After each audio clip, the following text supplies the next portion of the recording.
Hey everybody, welcome back to Caddy Go Garage. So we're back at the engine shop today. I've got an update for everybody. So we're gonna see what he has to say about it.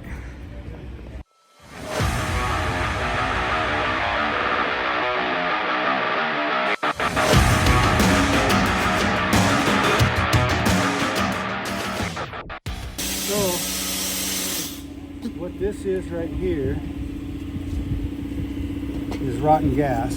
Okay. You can see I can scrape it off of there. Okay. So it's really sticky, and it gets into between the intake valve Okay. and the valve guide, hangs them up. That's when they've been push rods. And all that. Oh, lovely. Yeah. Okay. So the entire fuel system needs to be Gone through. gone through. Yep. Drop the tank. New lines.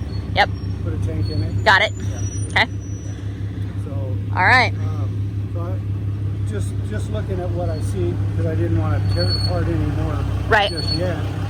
It's not worn real bad, Okay. so there's a good chance we can overhaul it. Okay. Just put rings and bearings and gaskets and go through the head.